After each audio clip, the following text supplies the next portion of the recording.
This is Milton Friedman. He is most famous in popular culture for his 1970 article in the New York Times in which he said, "There is one and only one social responsibility of business, to use its resources and engage in activities designed to increase its profits so long as it stays in the rules of the game."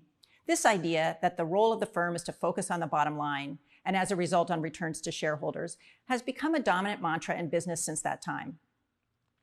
This point of view has been used to justify many business decisions over the years that have increased wealth for shareholders, but at the cost of other stakeholders. These costs have been understood as what economists would call externalities, if you've heard that term.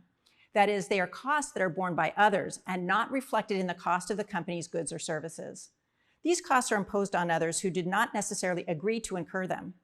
We're talking here about pollution, traffic congestion, poor working conditions, greenhouse gas emissions, pay inequity, gendered or racial impacts of products and services, violations of indigenous rights, and so on.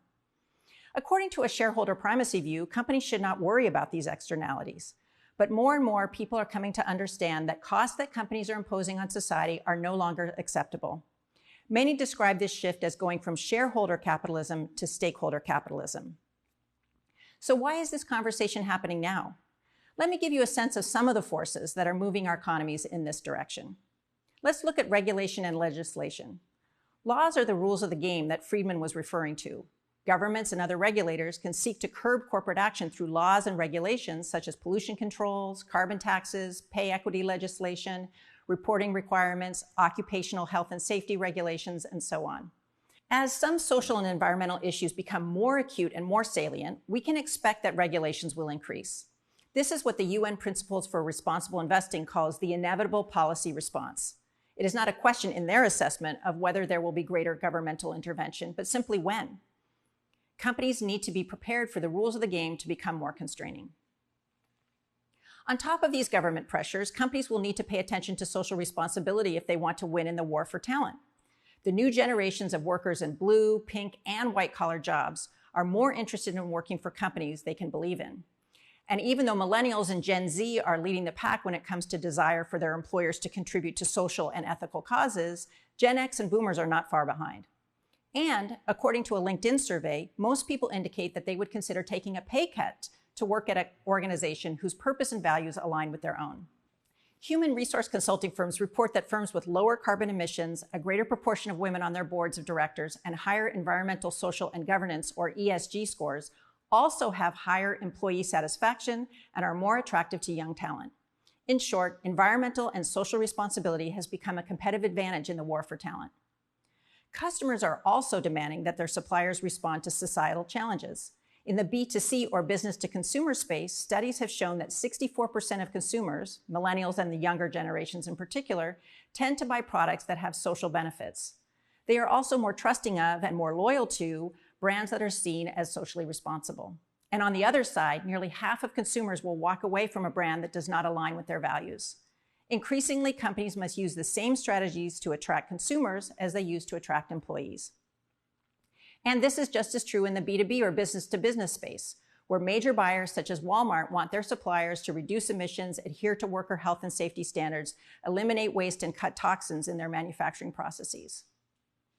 But let's say you're one of those diehards who still just want to focus on the shareholder.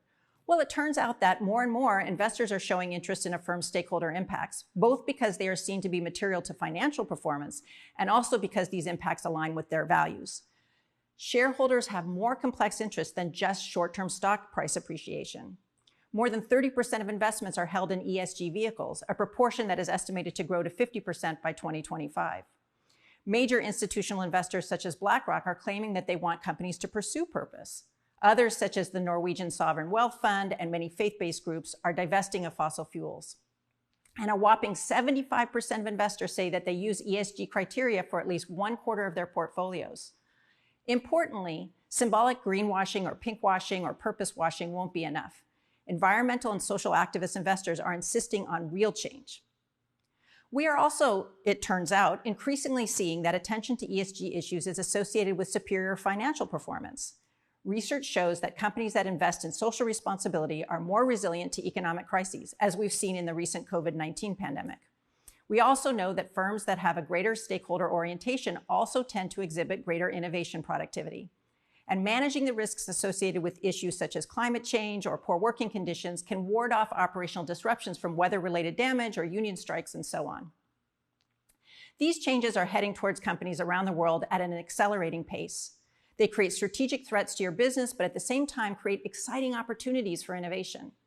Every leader will need to get ahead of these complex and evolving dynamics. Stakeholder capitalism is thus fast becoming the new form of capitalism. I want to help you understand how to work in this new environment. I'll see you in the next videos when we'll define what a stakeholder is and talk about stakeholder trade-offs.